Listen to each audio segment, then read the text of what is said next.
I'm interested in investing in property, but I have limited funds and resources available to me.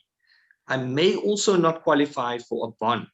What options are available to me to enable me to still participate in property and in property investments? Bruno? Sure. Okay. So there's a lot of different options. So yeah, we wouldn't have enough time, even if the whole episode was still available to us. We still wouldn't have enough time to answer these questions. So at a very high level, I think the first thing that we need to consider is what is a property investor and what is your perception or your belief of what a property investor is, because that'll probably already give you an indication.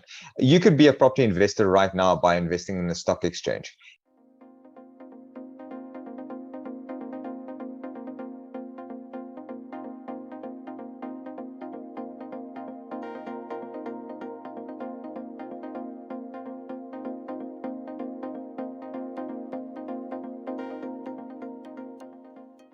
Because there's so many funds out there that are linked to properties. There's REITs, which is real estate investment trusts, that are basically just buying up properties, and you go and you own a little piece of this big investment trust. So you could be a property investor literally in the next minute by going to whatever, Easy Equities, and clicking a little bit, and there you go.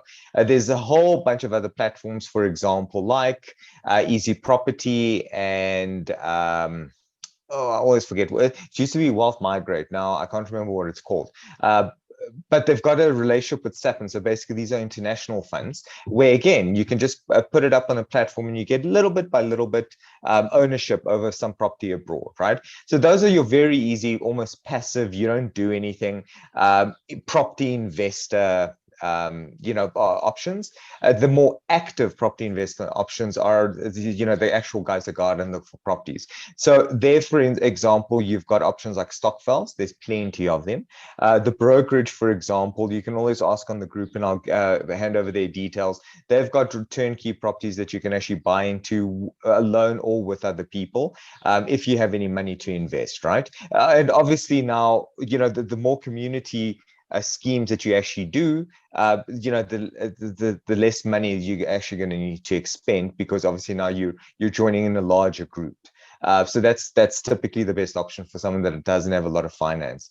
Now, when it comes to the most active style of investment, actually buying a physical property and trying to keep it for yourself, but you've got no funds, you've got no bank affordability. How do you go about doing that? There's really typically only two ways of doing it. The one's an installment sale agreement. It's covered by the Alienation of Land Act. It's a really, really great process, works very well, and it's now actually becoming very popular. So that's ISA agreements. And that's basically just making an offer to a owner and offering to pay off the purchase price over a period of time. Now, how involved you get in this depends on what your knowledge of this is. And I find that if you approach it and you don't have sufficient knowledge, you will struggle with it. So I definitely suggest approach a professional like Cilna or myself, because we structure these things all the time. There's an art to it.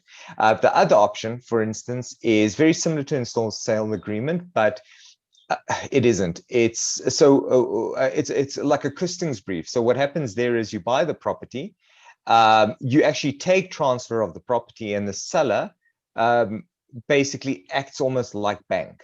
So the seller finances his own purchase price by simply not asking for it ahead of time, is willing to pass the transfer, and then registers a mortgage bond over the property as security. It looks like a bank transaction, except it's not a bank that lends the money. It's simply the seller that doesn't ask for the money up front. And there you also pay in installments. Those two are very, very similar. Typically, if you're a seller, you wouldn't pass transfer the property. So I rarely ever experience those. So installment sale agreements are pretty much the most active way of investing if you don't have money. That's actually, it's so amazing to hear that, because I'm sure, there's a lot of people who are interested in getting into, property investments, and to know that there's actually options available to you, even with limited resources. It's really amazing. So thank you for that, Bruno.